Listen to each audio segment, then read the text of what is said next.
Let's see. Good morning and welcome to the MediaSpeaks.com live Saturday morning news show. I'm D-Lake for Prez. As soon as I went live, now I'm getting weird interference. We're starting late today, Sam. I'm joined by Sam IB DeGangi, Sam of The Correct Views, and the band passing time, Samuel. Greetings, unsettled souls, and welcome to the Saturday edition. Awesome, Sam. Yeah, again, sorry everyone, we're off to a late start, but we appreciate you checking out our videos. Please like and share this video. Talking logo. I think the Google is already trying to mess him up, but we can hear you loud and clear. Okay, great. Maybe in the final broadcast, people will be able to see me. I'm functioning as if you can see me. I'll tell you what, friends. The only reason we went late is because you really want to hear what D-Lake's got today. So you might not see him, but you do want to hear him. D-Lake, tell him what you got. Sure. All right, great. Well, you know there was a Democratic debate this past week, Sam, on Tuesday the 13th. The Democrats, Hillary and Bernie Sanders faced off. Even at the beginning, it was like Hillary Clinton, Bernie Sanders, and three other guys. Who was the Democrat that was in favor of gun rights? I was impressed. His name's Jim Webb. Yes, I almost said Lincoln Chafee. Yeah, you're right. It was Webb. Yes. Former military man. I was truly impressed. It was the only thing about the Democratic debates that do you remember when Ron Paul stood up and let everybody boo him blind, but stood by his conviction anyway about being anti-war? That was what I felt like Webb did with the Democratic Party. He stood there and let his own party all but crucify him and still stood by it. I was very impressed by that. Oh, Ron Paul talks about the golden rule, treat others the way that you want to be treated. He gets booed. But the Pope says the same thing and he gets applauded. When the Pope says it... I never really thought about it before, but you could dress Ron Paul up like a Pope and he'd look like it. I never thought about that. All right, great, Sam. Do you want to take any bets? Do you want to put any money on Joe Biden entering the race? Now, I don't know if you could see me before, but you can obviously see my screen share today, this morning, live broadcast on the Drudge Report. Headline: This close. Biden is really seriously considering it.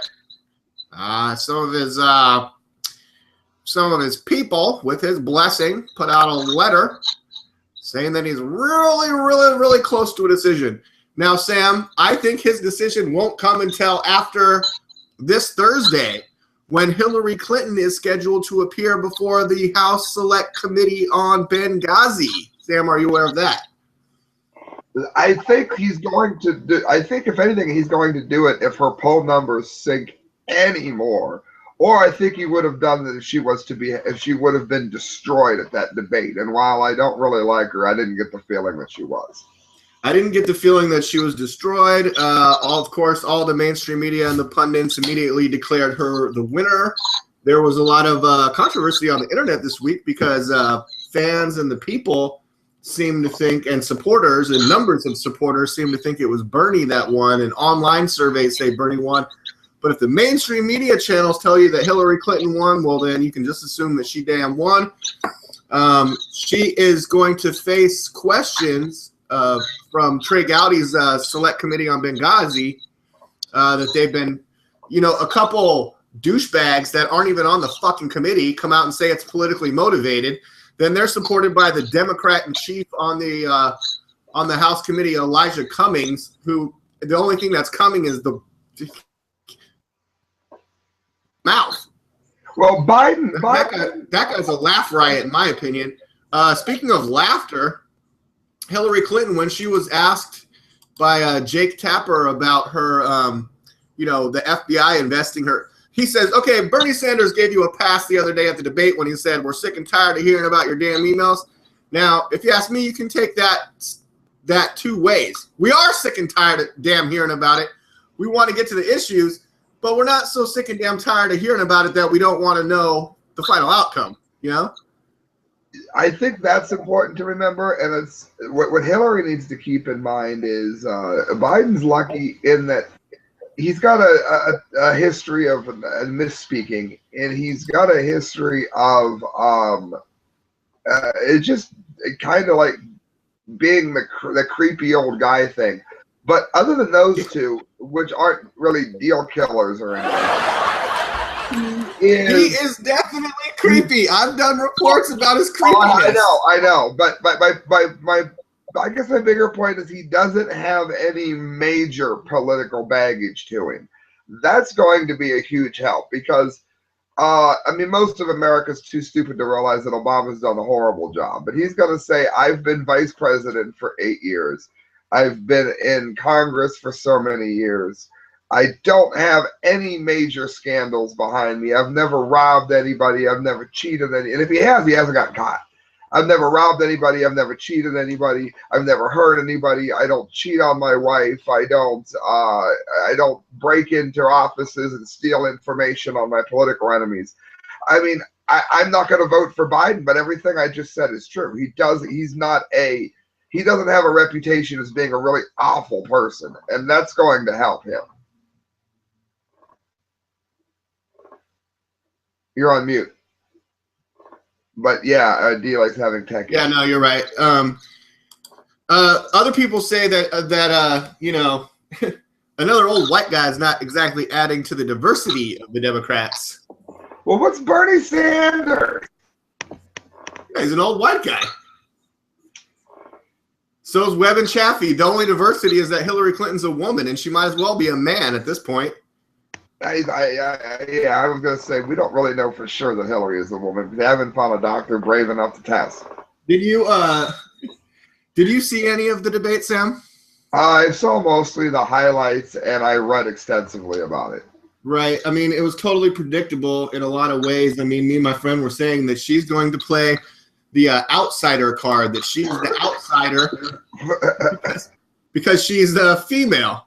Webb had the only outsider. To quote Carly Fiorina, she is the quintessential political, you know, lifetime achievement award insider. Anyways, let me play this brief clip for you, Sam. Hillary was asked about her email scandal by Jake Tapper on CNN. Let's take a listen. I know Bernie Sanders said that, quote, the American people are sick and tired of hearing about your damn emails. But there are a lot of people who are not. Well, including FBI officials Oh, looking into FBI officials because of this server. That's a good one. This is something else that is very confusing to me. Yeah, it's very confusing to Jake Tapper, but Hillary's got it all figured out. Now, Sam, going back to the headlines on the Drudge Report, it also came out. Now, last week on Sunday's 60 Minutes program, Barack Obama was asked in an interview if he was aware of Hillary Clinton's homebrew private server setup and you know, the way that she had her home server set up, you know, at clintonemail.com. No type of .gov involved in that. And he said no. He was asked again. He said no. Now, Hillary Clinton could face 10 years in prison under a subsection of the Espionage Act called. When you're Secretary of State, Sam, your superior or your higher up is the president. The president says no. He was not aware of her setup. The subsection is in the Espionage Act, and she could face a thing up. Bernie Sanders gave her a free pass at the debate. That made her happy. She was shaking his hand. Is Bernie Sanders in there just to for a lot of people are suggesting she's getting pulled, wanting to give away all kinds of free crap from the Ku Klux Klan racist fucking Democrats. Sam, what do you think? I think the pro-slavery class. You're breaking up. You're breaking up. But I think that the White House is known all along, and I was clicking when you were talking. Go to anybody listening, Correct Views 7315. The second story is that the White House knew of Clinton's email. And in it, and I admit I cannot think of them off the top of my head, but I do remember during the story. I can't remember everything, people. I go into a lot of proof that the White House was very much aware of what she was doing with her email. And again, I don't remember the exact source, so I'm telling you that I covered it. I'm letting you know where it was. The White House knew. They knew extensively what she was doing. And I mean, let's face it. I'm not going to give Barack Obama a pass, but I will say this: he is the president, for better or worse. He's the president of the United States, and I think we can agree that the man's very, very busy. He probably didn't give the kind of thought towards it that he should have. And I think it's one of the reasons that you see him very much leaning towards Biden a little bit now, because I think his hatred of Hillary has gone a little bit deeper. I think more than likely at the end of the day, what you're going to find out is that Hillary was popular enough that he had to give her some post. And I think he mistakenly put his trust in her and genuinely believed her. I don't think Barack Obama, though he is a terrible president, I don't think he would have allowed this had he really thought about the ramifications of it, because it's a headache he doesn't need. I don't think he wanted it to happen, but I think it's a sign of his and hers bigger in confidence. I don't think it was done on purpose, but I think it's a perfectly good reason not to vote for them. And I know you can't vote for Obama again, but you know what I mean, not to vote for this clan of idiots. The short bus. Yes, the short bus. Yeah, I mean, the other thing is, if I might add, though, I don't know that we should send a Hillary to prison, because do you have any idea how much fun that Butch would have in a female prison?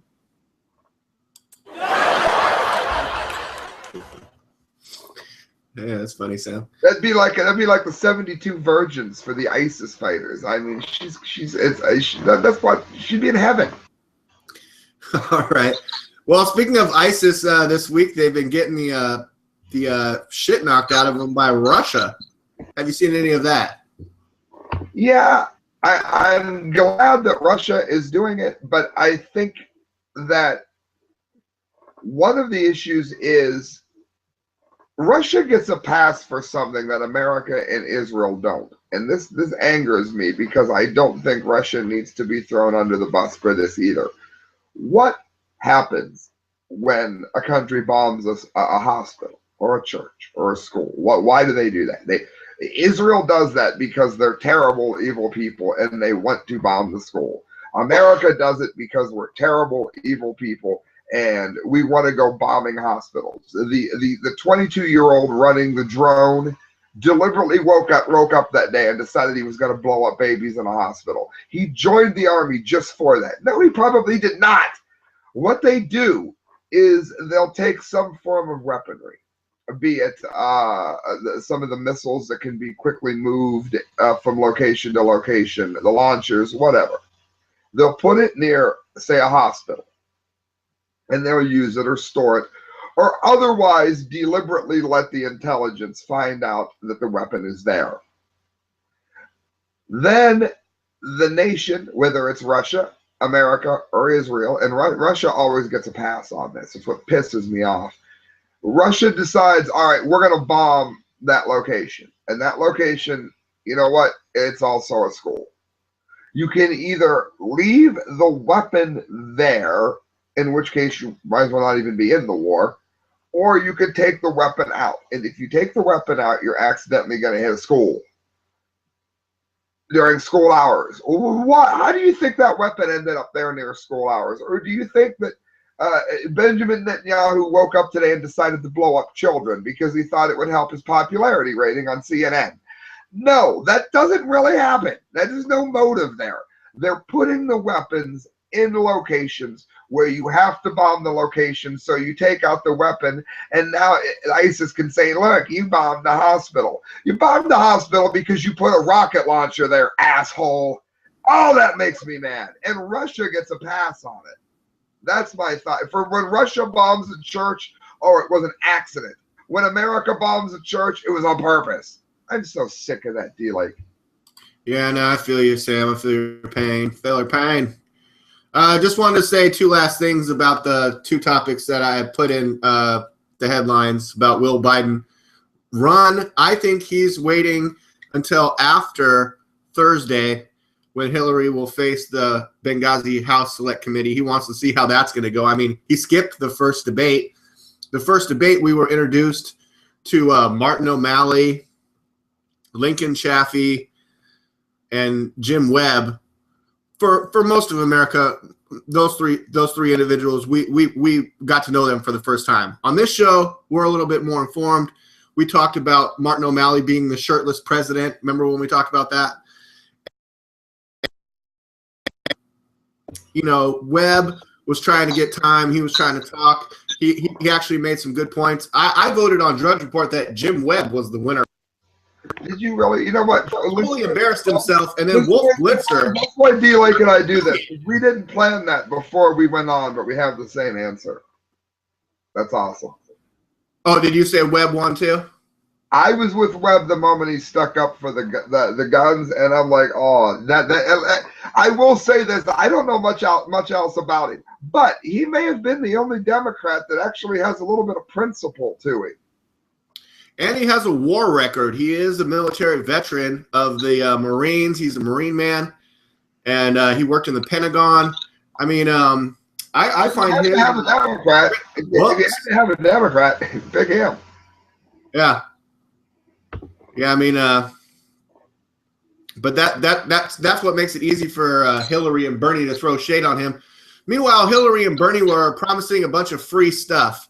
The other point that I wanted to make before we get back to the is that the FBI yesterday was upset with Barack Obama from that same 60 Minutes where he said no, he was not aware of Hillary's email arrangement. That he was saying, I don't see anything wrong here. I think it's all good. I think she didn't do anything wrong. And the FBI's like, motherfucker, we're in the middle of an investigation. You can't just come out with your biased fucking opinion, Mr. President. Well, I mean, that's what we've seen. We've seen that with Trayvon Martin. We've seen that over and over again with him. I mean, the only thing let's make this an ad, D-Lake. You, America, have only one thing standing between you and a fair trial: Barack Obama. Literally. Yeah. The only thing that's stopping the FBI or the Justice Department or justice itself is Barack Obama. Hey, motherfucker! My VP should be the next president, but we're waiting until after the before I make any more statements. Like that lousy 60 Minutes interview I did. I was in a hurry to get out of there, man. I gotta go play golf. Barack Obama. Well, I've got a question for you, D-Lake, and this question just came. No, I'm Barack.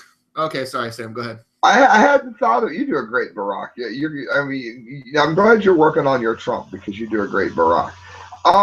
The thing is, and I mentioned this as you were doing your impersonation, because a lot of people think that with the Democrats so locked up right now and they can't get anywhere, right, Trump is going to walk into office. But they're saying the problem is that the Congress is going to fight him every step of the way.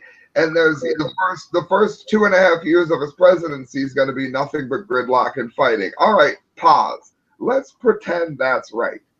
Are you talking? Is this a Trump hypothetical? Yeah. Let me ask you a question, D. Like, what would you rather see? Would you rather see Hillary get in office and get everything done that she's trying, or get most of what she wants done that she's trying to do? Or would you rather have Trump in office and not get most of what he wanted done, but cause so much gridlock that the government can't do very much? I will still take Trump's presidency. I think you can beat anybody on that. I would rather have a gridlocked government than the one I have moving in the wrong direction. It is better to stop than continue to be wrong. As much as I like your Trump scenario, Sam, it looks like we just lost all viewers now. But what I think is Tell me that I think Trump could beat any. I think Trump could devastate and beat anyone that was on that Democrat political stage at the debate. And Debbie Wasserman Schultz, I mean, she's just doing a terrible fucking job. I mean, she needs to be fired immediately. I mean, not that I want to see the Democrats do better, but I mean, just take my advice. Get rid of that lady. And Trump was tweeting live during the Democratic debate. His live tweets on Twitter like practically got more attention than the debate itself. I've got a scenario for you, D-Lake. What if both the Republican and Democratic debates were group moderated? One question asked by Rachel Maddow and one question asked by Rush Limbaugh. How would that be for fair? Well, I mean, that's like essentially the general election. Like, we have to get our party. That's who I want to moderate the debates. I want Rush Limbaugh's far right asking questions, and I want Rachel Maddow's far left asking questions, and I want each and every candidate on both sides, including my guy, to have to stand in front of those two. That's what I want to see. Well, I mean, I'd like to see that. You know, I'd like to see that. But you know, it's split up. That's not the way it's split up. Okay, when we get to a general election and it's the Democratic nominee and the Republican nominee, maybe then we can get into that scenario. But for now, who do we got doing the next debate moderation? Though that's important. The Republicans' next debate is at CBS, and they actually had a battle this week. Because Ben Carson and Donald Trump said, we don't want to do 3 hours again. We don't want to do 3 hours again. And hours is because you're getting 40,000 times the commercial revenue. Your commercial started out at $4,000, and you're raising the price to $250,000. The only commercials that can be on there now are The Martian and some other upcoming movie because the studios can afford that crap. And it's just getting to be goddamn ridiculous. And so Trump and Carson said, look, let's keep it 2 hours. That's what we said originally we were going to do. They were trying to cut out opening and closing statements. Sam? And basically there was a war between CBS and the RNC. I would kind of like to get rid of opening statements. Just start asking questions. Yeah, it's fine. I wouldn't mind that. Hey man, all I'm going to say is keep it fair. If you're going to do that for the Republicans and make the Republican debates 3 hours again, like you did in Simi Valley at the Reagan Library, where everyone was sweating, it went on way too long, people were dropping out from watching it. Keep it 2 hours like a movie. How many movies go 3 hours? Not that many. Look, it has to be spectacular. I plan on giving 3 hours to the Super Bowl this year, so I can give 3 hours to the debates. It's fine.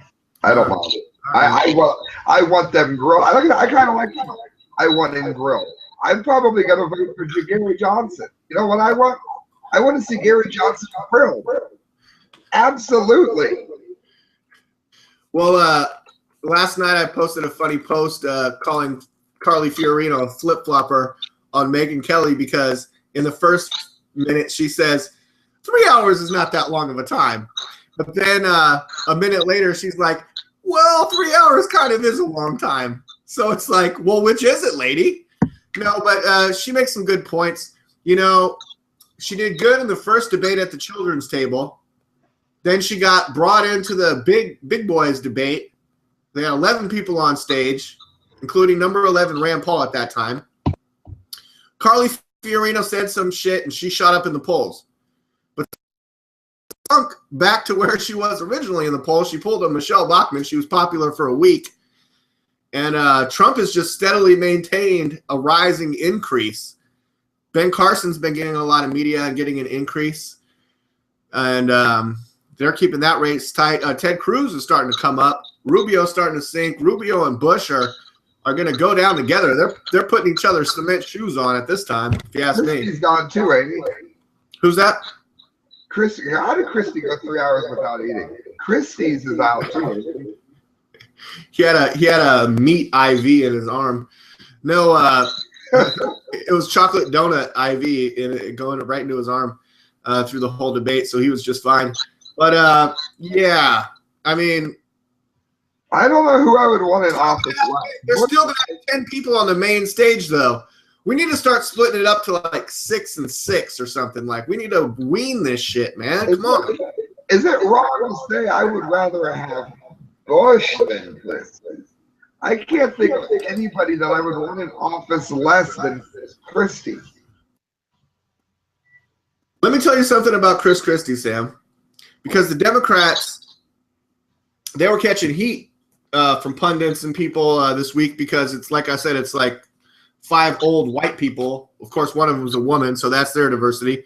On the Republican side, you got the Cuban, the Hispanic, the black guy, the billionaire, the Canadian, CEO, the Indian American, and you also have the fat guy. No one mentions that we have a fat guy in the Republicans in Chris Christie. I mean, what kind of diversity? That's good diversity. We have fat people. I joke about fat guy.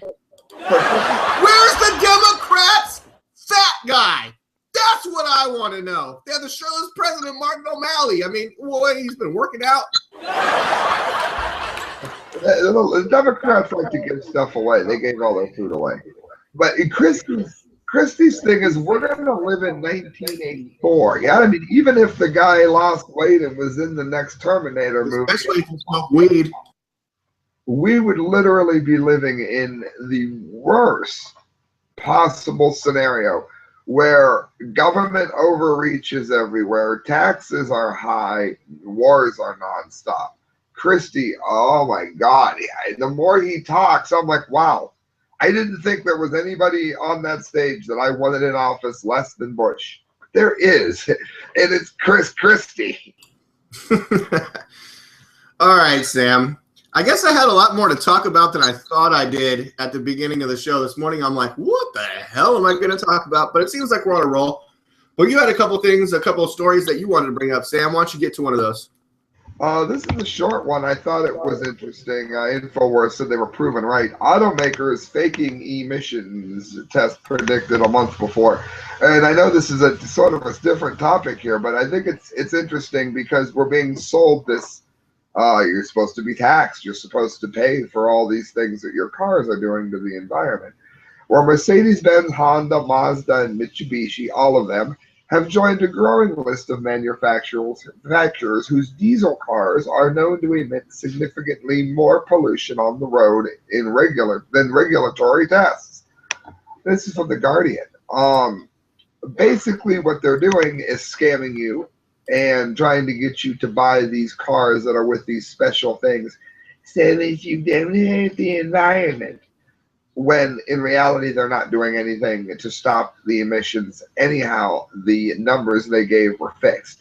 It says, a YouTube commenter pointed out, here's economic proof that the large corporations know that global warming is a scam.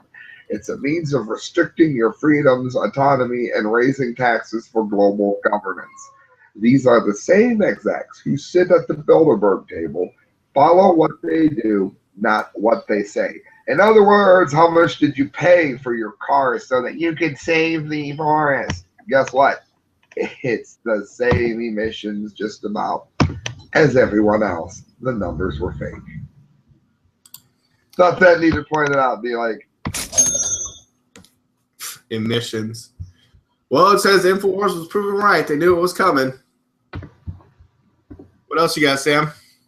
This one's a little bit longer. This is Richard Ebeling of EpicTimes.com. Crony capitalism, the real cause of society's problems.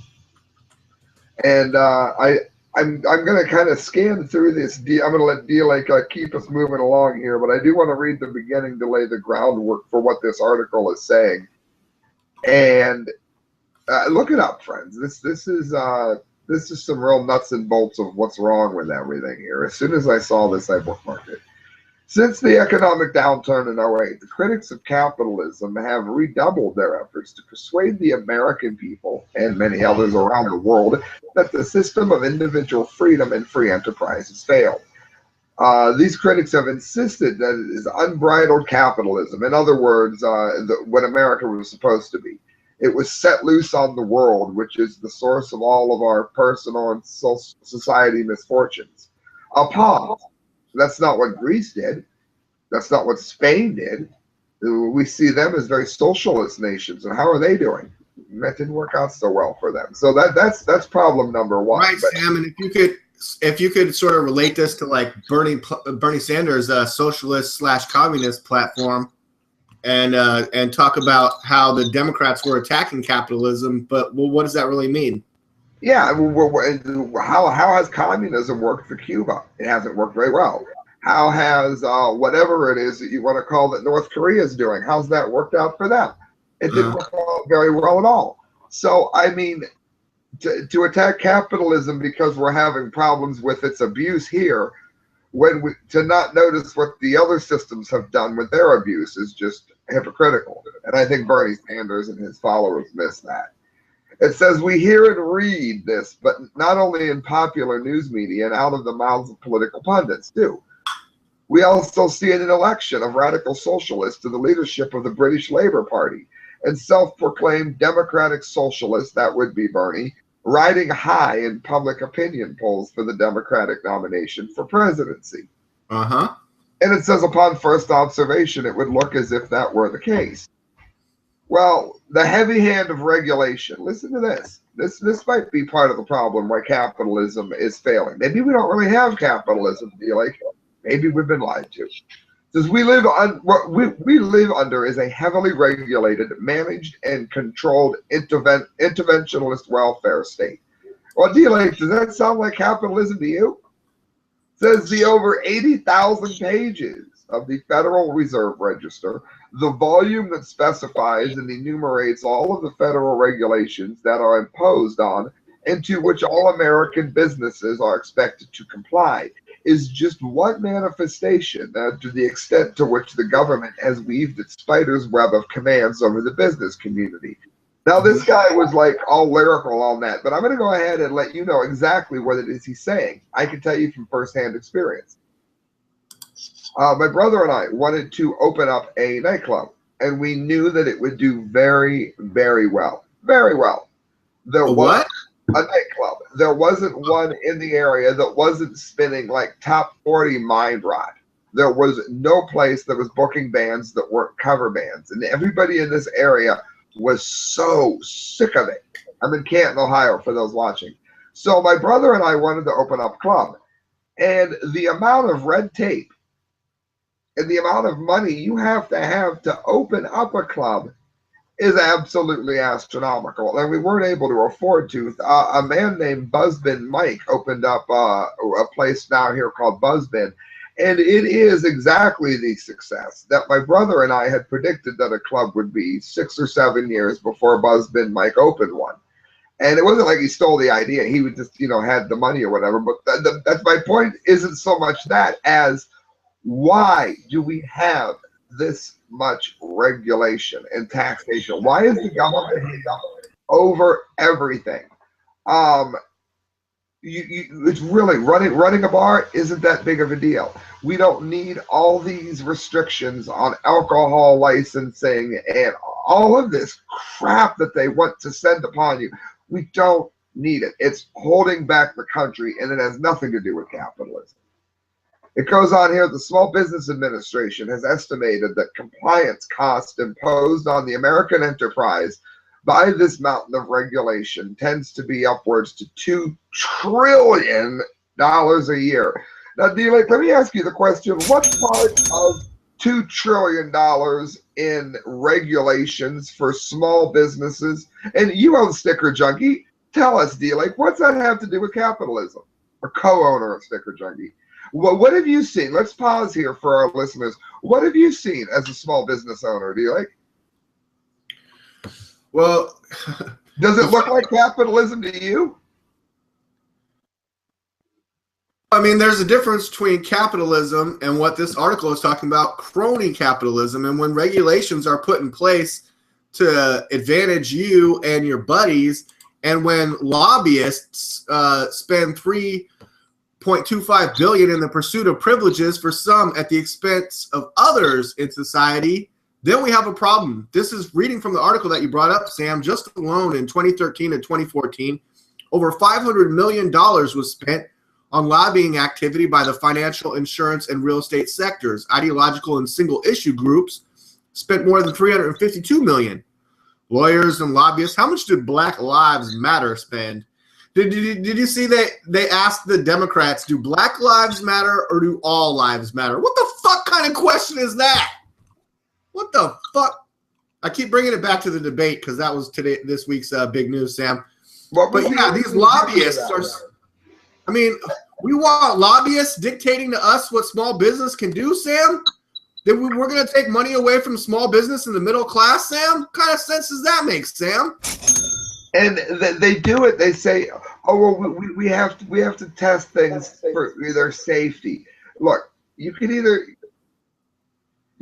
what we're calling safety is over-regulation, but you can't call it that. So you have to pin that word safety on it. No one's going to open up a restaurant and poison somebody, because if they do, no one's going to go back to that restaurant. I can name 3 or 4 restaurants that have given people food poisoning that have passed all these regulations and they're now closed. But yeah, government partnerships and the Volkswagen scandal. Listen to this. Says one example of a result of rising government and business and labor union partnerships. In Germany, labor union representatives sit on the executive boards of large corporations that work closely with various levels of the German government to attain political and social goals and objectives very different from separate from what a truly free market company does in pursuing peaceful and honest profits. On September 25th, 2015, the New York Times quoted a former Volkswagen executive who said, "There's no other company where the owners and the unions are working so closely together as Volkswagen. Guarantees jobs for over half the supervisory board. What management, the government, and the unions all want is full employment and more jobs. The better Volkswagen is seen as having a national mission to provide employment to the German people. That's behind the push to be #1 in the world." In other words, they're not even, like, they're saying Germany has the same capitalism problem that America does. But as I just showed you, Germany doesn't have any more capitalism than we have. It's not what capitalism is. Why is it that when the Humvees and all the, I should say the trucks got stolen by ISIS, the ones that America brought, did you notice that they were Toyota trucks that America supplied to ISIS that got stolen? Why is America selling Toyota trucks? If we were going to sell trucks for war, why weren't they Dodge? Why weren't they Chevy? None of this has anything to do with capitalism. This is all done way over the head of capitalism. I mean, was it sold to them or just given to them? Well, no, but the article was actually about the fact that ISIS stole a bunch of trucks that America gave to them. But I was the one who noticed that they were thousands upon thousands of Toyota trucks that America No, yeah, I see your point where you're coming from. Yeah, why were they Toyotas? Yeah, this is called capitalism. Capitalism is failing. This is anything like capitalism to me. Look, we need to bring the jobs home. We need to bring jobs to the country of America. That's one thing that I agree with Donald Trump on. We're going to create more jobs here in America by bringing our jobs back home. Look, forget about the new Karate Kid. He's not going to be in China making fucking cars with his mom. He's going to be here in America, just like Daniel, doing Karate Kid stuff in California. Come on! Karate Kid. But make sure you read, it's a 1932 essay called The Myth of the Failure of Capitalism. And it was published, it says, before the coming of Hitler and the Nazi movement. And we've covered a lot how, in terms of government structure, we're leaning towards where Germany was before Hitler. I mean that in the next election cycle or two, we're going to be putting Jews in gas chambers. I'm talking about it from an economic standpoint. What we have in this country right now in this world is closer to fascism than it is to capitalism. And I'm going to read a piece of this and then I'll close this article out. You guys are going to want to read all of it, though, really. In the interventionist state, it is no longer of crucial importance for the success of an enterprise that the business should be managed in a way that satisfies the demands of consumers in the best and least costly manner. It is far more important that one has good relationships with the political authorities so that the interventions work to the advantage and not the disadvantage of the enterprise. A few marks more tariff protection for the products of the enterprise and a few marks less tariff for the raw materials used in manufacturing. In other words, giving breaks to people who are already in the inside. I don't want to go ahead and bore people by reading this whole thing, but really I think I've set the stage to make it very inviting for you to read it. And the point's been proven. When someone says that capitalism is failing in the country or failing in the world, and that there are other avenues that are going to work better. Well, we know that socialism hasn't worked for Greece and Spain. It didn't work for the Soviet Union. We know that dictatorships, like we're seeing quasi-dictatorships like North Korea, have been a disaster. We know that religious, dogmatic regimes like ISIS don't work. So what has worked historically has been capitalism, and what we're seeing now simply isn't capitalism. The caliphate's not working, Sam? No, it doesn't seem to be working unless, of course, you enjoy cutting people's heads off and dressing in burqas. Oh, but if you're into that sort of thing, then it might be good for you. I mean, it could be. I've never seen a striptease from a burqa. I mean, I'm open for new things. Yeah, I think that should be part of coming to America. Welcome to America. Now, striptease out of that burqa there you got there. Okay, I want to see what we're working with. No, I'm like the where was that? Saudi Arabia or one of those places, Pakistan. Maybe they had an arranged marriage. The guy was arranged to be married to, his wife that he'd only seen in the burqa. She took the burqa off and he said, "I want a divorce." Same day. Is that real? Yeah. Oh, I should look that up. But just a little levity there, Sam. Great article. Everyone check that out. Like Sam said, it's on Epic Times. It was a long one, but I thought we did a good job of covering some of the more important parts and the bullet points of that article. So everyone make sure that you go look it up for yourself. Here, let me go back to the page so everyone get a good look at that. It's on Epic Times, everyone, by Richard Ebeling. All right, so check that out. Epic Times has been on the Media Speaks too, so yeah. Say again, Sam? I think that's the first time we've had an Epic Times article on the Media Speaks too. So welcome. All right, well, maybe they're coming up. These guys write pretty good too. We should try to get them on the show. Now, Sam, can we segue into some science news? I know people always look forward to that on the Saturday show. What do you have for today? Oh, friends, news from the science front, BBC. We're coming back down to Earth for this one. New human-like species discovered in South Africa. And again, I've pointed out before how we have very little proof of macroevolution and a whole lot of proof for microevolution. Well, this is more along those lines. And for those that don't agree to that philosophy, it's still a new species. This is interesting. Scientists have discovered a new human-like species in the burial chamber deep in the cave system in South Africa. The discovery of 15 partial skeletons is the largest single discovery of its type in Africa. The researchers claim that the discovery will change ideas about our human ancestors.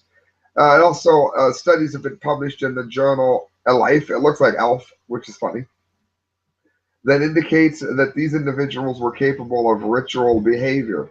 I said for a long time that I personally don't see that we evolved from cavemen so much as they were a different species from us. I said that all along.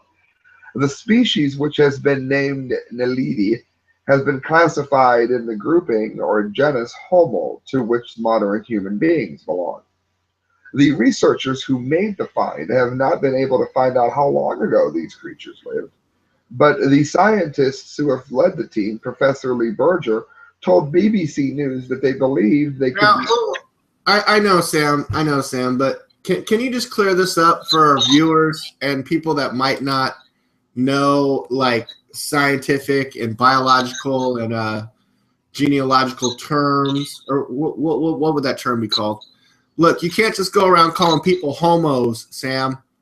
What does that mean? You're calling this ancient human a homo? How dare you? Well, it depends what his ritualistic behavior was. But That's so gay. Any reference when you're reading about any of the species similar to man is always Homo erectus, which is another great name, or Homo sapien, whatever. I mean, I believe homo is Latin for man. Yeah, but man is also like the reason they call homosexuals same kind of man is kind of a way to break it down. Right. Yeah. So yeah, homosexuals, Homo sapiens, Homo naledi. I'm sorry, Sam. I didn't want anyone to be confused that you're calling saying homo. He may have been. We never know. It says our younger viewers could have been confused. Go ahead. If they're too confused, they're probably in. Because those lived in Africa up to 3 million years ago. Their skull is similar in shape to the modern humans, apart from how their brow is shaped. Well, again, I don't know that necessarily is as important as you would imagine, because Asians and Americans and Asians and Africans have drastically different brow lines, and it has absolutely nothing to do with how they act. Like all of those working in the field, he has plans to avoid using the term missing link. That's because I don't think there is a missing link, and I'm very happy that he said that. He says that Naledi could have been thought of as a bridge between primitive bipedal primates and humans.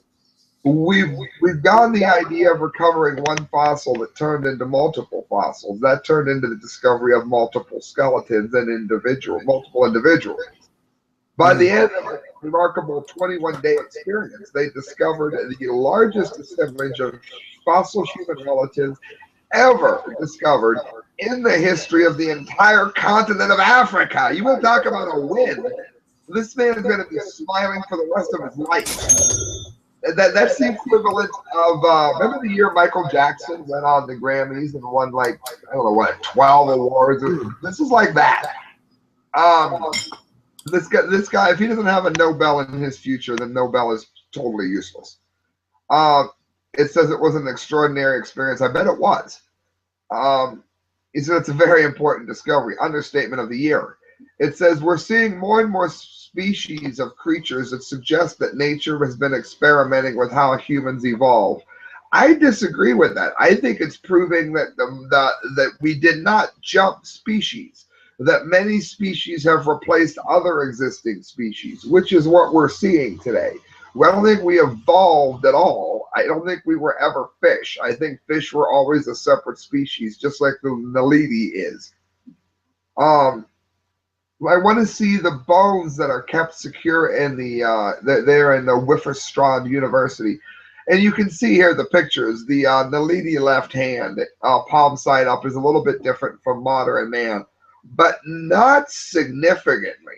Very, very little, particularly the little finger is extremely noticeable.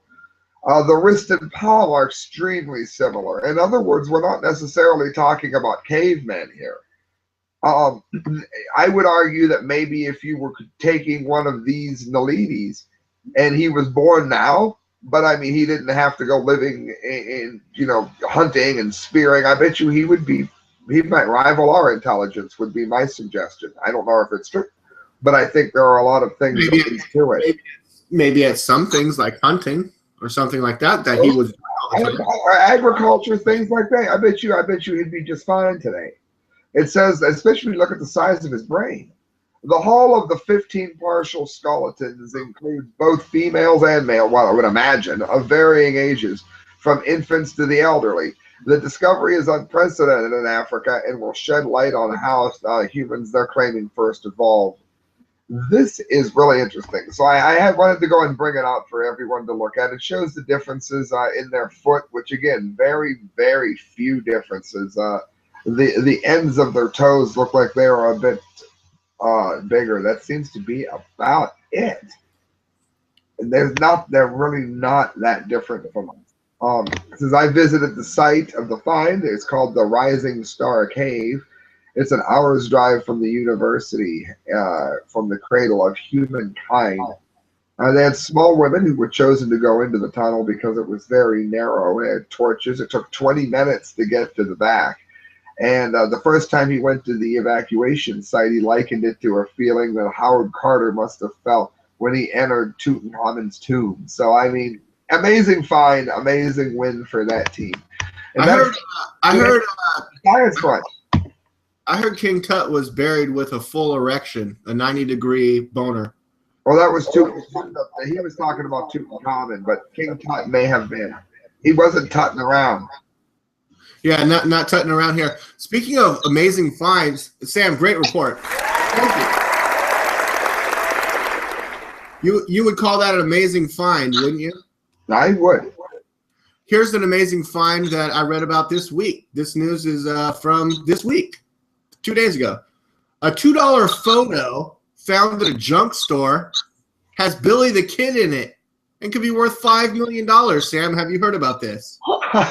No. Yes, I love it. No, I have not heard though. Please go on. Look at the picture on my screen share. Looks very dated, you know, just some people out on a ranch or something, kind of weird looking, looks all sketchy and old. This tin type, it's a tin type, depicts Billy the Kid and several members of his gang, the Regulators, playing croquet in 1878. Billy is fourth from the left. That'd be him right there. We're going to get to a close-up picture. Sam, it's not every day you can plop down $2 and walk away with some quote-unquote junk.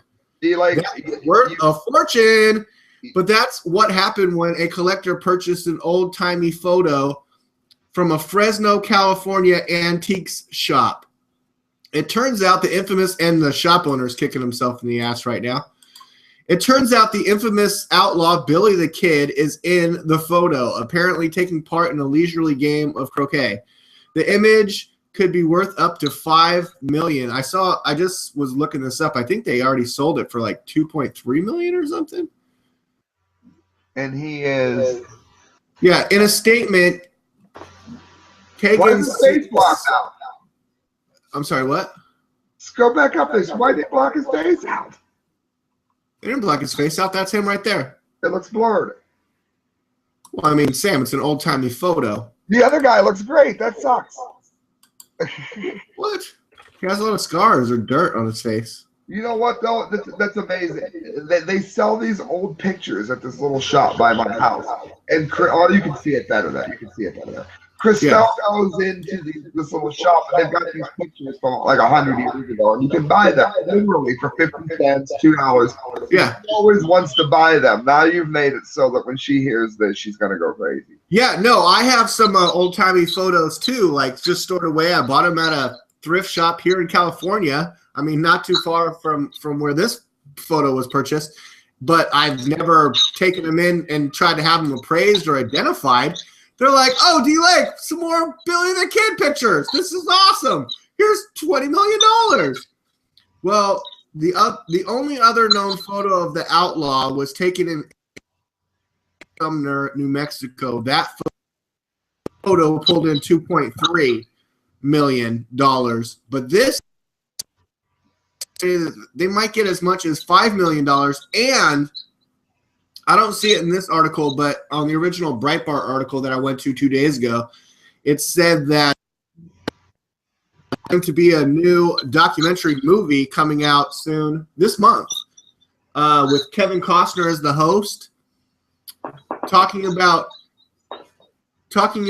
how they talking about the authentication process of this photo. Sam, you know what I'm saying? Like, they're going to talk about how they determined that this was Billy the Kid, because they went through a whole really long process to figure this out. And that's what what made them even suspect it? I guess we got to watch the documentary with Kevin Costner, as I can tell you, Sam. Waterworld. Kevin Costner. Waterworld. Everyone's favorite actor and documentarian, Kevin Costner. What a brilliant segue. Thanks to Kevin Costner for that segue into entertainment news. Sam, have you seen anything exciting, fun, interesting, or otherwise entertaining lately? Go ahead, Sam. I went to, we played last night at the Outpost. Free shout out to them and Kent. And there were some really, really interesting bands there. I want to, Hawthorne Rose was really good. They were like a breath of fresh air. They were really solid. It was a whole Halloween night show, and it was quite a blast. I will say, I want to give a shout out to them. Hawthorne Rose was really good. And you like you and your wife like haunted houses? Love them. Actually, that's what we were doing. We may be going to the Factory of Terror tonight. We went to the one. There's a place. You have to sign a waiver. Do you have to sign a waiver before you go in? No, but I love the ones where you do. Oh, you've been to one of those before? In Canada, they're allowed to trip you and tie you up and things. Or not like tie you, like not tie as in hands, but they can like trip you. And again, I've heard of haunted houses where they waterboard you or something. I have no desire to do that. But they were allowed to trip you and push you into like pillows out of nowhere. It could be really. I mean, theoretically, you could twist your ankle or hurt your knee or something. So you had to sign a waiver. I love that. Cool. That's physical abuse, but what about mental abuse if it's just so goddamn creepy that you'll want to kill yourself? Oh, you can count me in. I have to use the restroom. I'll be able to hear you, but I'm going to jump off for 1 second. Okay, great, Sam. Thanks for putting me into this. Well, you got it. No, yeah, I'm sure I have something in entertainment. Let me think. What have I seen good lately? Well, I'll tell you guys what. I just watched a trailer, a preview of Daredevil Season 2 on Netflix. Is coming out early next year. They just showed some brief stuff. Elektra, the Punisher, Daredevil walking down the stairs. I mean, just Daredevil walking down the stairs is pretty fucking awesome to me. And because he walks down the stairs like, I'm going to, do some damage. What's up, I'm Daredevil? Can't see you, but I hear you. I smell you. I'm coming for you. I'm Daredevil. And but before Daredevil Season 2 actually comes out, and the preview starts with a long montage of critical acclaim for the first season, which was pretty awesome and amazing in my opinion. And Jessica Jones is going to come out before Daredevil 2 on Netflix, though, with what's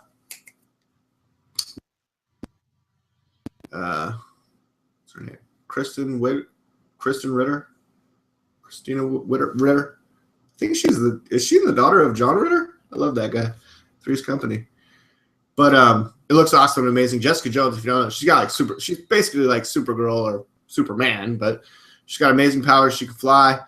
And reportedly in the first episode, she has, and it's based on the comic book Alias. I don't think that has anything to do with the Alias TV show. But there was a comic book called Alias. That was Jessica Jones. That's the name of her investigation firm. But she's dating Luke Cage, a.k.a. Power Man. Like, he's got bulletproof skin. He's a big, giant black guy. Bullets bounce off him. He's super rough and tough. And apparently in the opening scene, or in the first episode, they're totally going at it, having, like, superhero sex. And she's like, come on, give me some more. And he's like, I don't know if you can handle the Power Man. And she's like, I can fucking handle it. Give it to me. And he flips her over and starts taking her doggy style. And like, I don't know, but it sounds pretty cool. Sam, are you back? Not yet. Not yet. I hear not yet.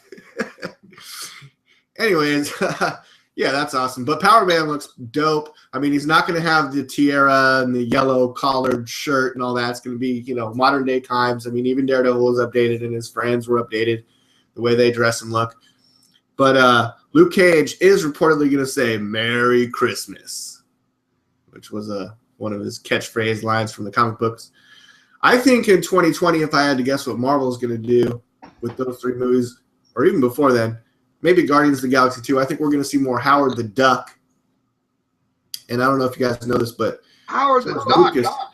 George Lucas is actually responsible for that movie having been so kind of crappy back in the day, but it does show you that George Lucas has worked with Marvel before. Now that Marvel's with Disney, now that Star Wars is with Disney, now that George Lucas is not on Star Wars, I think that we need to bring George Lucas back to direct a new Howard the Duck. I'm D. Lake for Prez. What an amazing idea. If that happens, you guys all owe me like $20.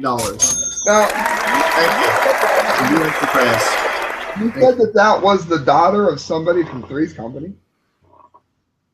The girl that's in Jessica Jones, Christina Ritter. Is that her name? Wow. Jack Ritter. Let's go to IMDb and find out. I like Jack Ritter. No, his name is John Ritter. He played Jack. That's right. Jack Tripper. That's right. Jack Tripp. John Ritter played Jack Tripper. I mean, that just trips you up. It clearly did. Yeah. No, yeah, I want to see some horror movies. I went to the this huge haunted house. It was three or four haunted houses. 3 houses and a walkthrough, like a forest, at a place called Blossom Music Center. And it was only $20. You put like $5 for a haunted house, and you could get $3 passes at any convenience store. It was it was the best deal I've seen so far. It was huge. And I don't know where we're going tonight, but I will definitely keep everyone posted. Right. I could have swore she was John Ritter's daughter. I'm trying to find it. Well, let me try Google instead of IMDb. We already right about these things. I mean, she has the same last name, so, you know, if I'm wrong, I'm wrong, but...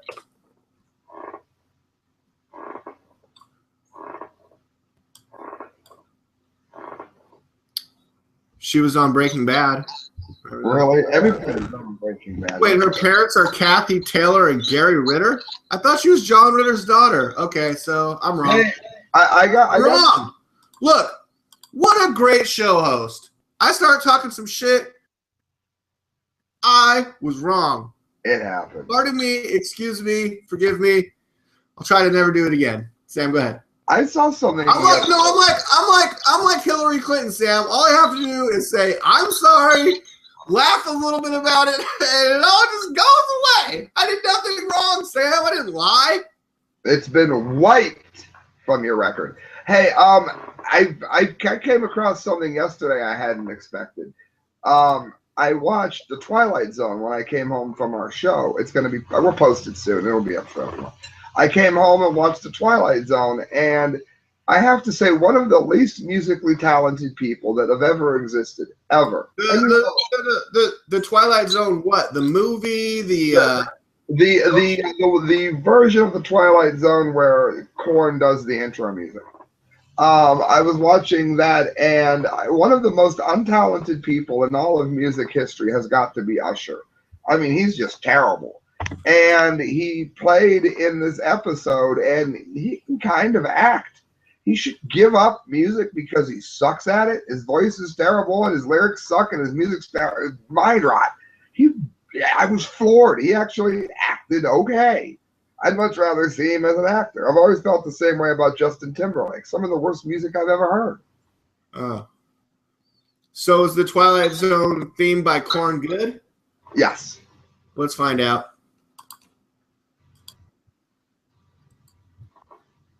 Oh, traveling to another dimension. A dimension not only of sight and sound, but of mind. A journey into a wondrous land whose boundaries are only that of the imagination. Sounds pretty cool. Entering the Twilight Zone. Oh, yeah. Korn, Twilight Zone. Sam, that is pretty good. Yeah, it's a decent series. They have Whitaker is the narrator for it, and he does a remarkable job. I mean, think about it. Would you want to replace Rod Serling? I wouldn't. Oh, Forrest Whitaker. He does excellent. Yeah. Maybe I've seen one of those. Oh, when did those come out? They're on YouTube. I'm not sure. I mean, I literally use my my internet. Like, I don't have a cable. I just watch everything. Yeah. They're all over YouTube. Okay, I don't know what you don't know much about the fall season lineup. No, I don't really care. If I want to watch something, I'll just get it like I did. I'm watching 2 shows. I'm only watching 2 shows, and there's only one show that I'm really like watching that I've been liking lately, and that's The Last Man on Earth. I think there's only 3 episodes. It's really funny. It's season 2, so they're picking up off the first season, which I really enjoyed. Thought was really funny. And I suggest everyone check out The Last Man on Earth. I think I'm going to do The Last Man on Earth for Halloween. That's why I've been growing this beard. But is it a comedy or what is it? It is a comedy. I want to see. I like Mr. Robot, and I want to know if they're ever going to make any new Black Mirrors. Oh, we need more Black Mirror immediately, Sam. Yes. All right. Well, I'd hate to do this to you, but you did it to me. It's my turn to use the restroom, Sam. Please carry on with entertainment. I'll be back. Will do. Friends, if you get a chance, I'm trying to do something on my site because D-Lake had mentioned it earlier. I'm going to be doing a Halloween show on my page. Let me see what date that's going to be. The Halloween falls on weird for the show dates. But I'm going to be doing all of the strange and unusual characters that I impersonate all the time. It'll probably be Wednesday the 28th. For those of you that don't know, make sure you go to the Correct Views on YouTube and watch. I do various characters that give you real news, but from the point of view of imaginary characters. Most of them will be back. Some of them will be gone and replaced by new characters. I've taken votes on what the more popular ones are. I'm asking you to go to the Halloween show from this year or last year and the April Fool's show from this year and pick out your favorite characters because they're not all going to be back. I've got some new ones and I need to know which ones you guys really like. So that'd be a huge help. All right, Sam. I remember those shows. You do some good characters. I like it. I will. You got to work on Barack Obama, and also the moon, the Trump moon. We're going to build a wall around the moon. It's going to be great. We're going to make America great again. That's my favorite. I want him to win just so I can hear you talk about 4 years putting the wall around the Trump moon. I love that so much. We're starting construction on the moon. Now, I have employed more females than anyone else in construction, okay? Especially the moon construction. We had cement trucks lined up all the way to Brooklyn. Are you from Brooklyn? You know what I'm talking about. All right, thank you, everyone. That's my Donald Trump. All right, Sammy, tell everyone where they can find you. I know you just dropped some hints about where they can find your upcoming projects. Where can people find you regularly? YouTube.com/thecorrectviews. You can also find on Tumblr. I think it's the only show on Tumblr because nobody's on it. I'm on Tumblr. I'm kind of on Vocalize, and I'm on Planet.infowars. Has its own small community of loyal people, but it could always grow bigger. You can get a hold of me at thecorrectviews@hotmail.com. And if you go to, I'm not on Facebook, but I have to be on it by proxy for the band. Facebook.com/passingtimeband. We're going to be posting the Halloween show. And it was an Alice in Wonderland theme. And I will say that my makeup was, Christelle nailed it. It was the creepiest Cheshire cat ever. Some people said it was so creepy they couldn't even watch me for a minute. It'll be posted soon, so make sure you look for it. All right, that sounds exciting. Yeah, I'm looking forward to that. And yeah, you're personally not on Facebook. Apparently, Kyle this week said that he is quitting social media and his page is no longer available on my Facebook. I think he probably just blocked just me, but I don't know. I have to get to the bottom of the whole story. And we've been missing our. I don't know, but I am missing him. It really breaks my heart. More people. We're going to pump up this channel. We want to be the best. That's what it's all about. We're going to make America great again. No, I don't want to get a cease and desist from DT for saying that. I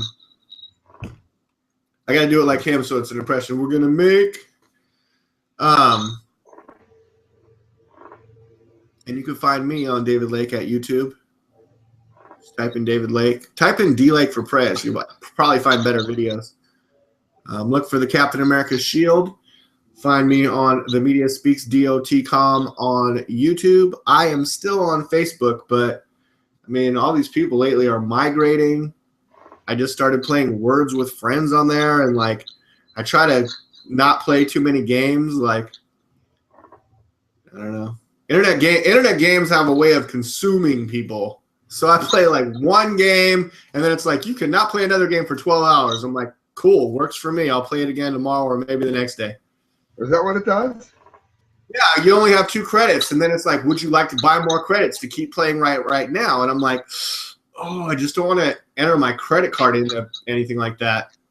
Hey, I'll tell you a trick. If anyone's listening to the show right now, you are about to learn a trick with your credit card, and you are going to literally crap your sleep.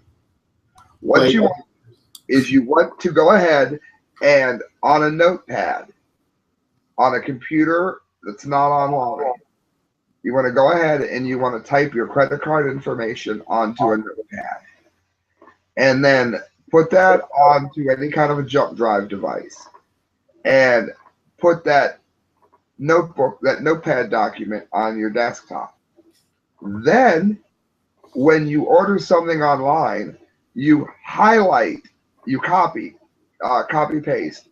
You highlight the credit card number, copy it, put it into the checkout, and hit paste. If it's a secure, hopefully it's secure, you're not using your credit card, it's secure, so the company will get it. But if anybody was to have a web sniffer or any kind of keyboard sniffer, as long as you never type, and I just told you how not to, as long as you never type your credit card onto your computer, then keyboard sniffers cannot get your credit card number, and you can still use your credit card to buy things online. How awesome is that? Well, yeah, it's a good way to avoid that from happening, and no one wants to have their identity stolen or their credit card stolen or anything like that, especially from an internet sniffer or like some van driving around that can pick up all my key strokes. Forget that. I don't like that. All right, Sam. Hey, buddy. I love you, buddy. It's been a good show. What do you think? Love you back. Huh? Love you back, my friend. And all right. A lot of love on this internet chat.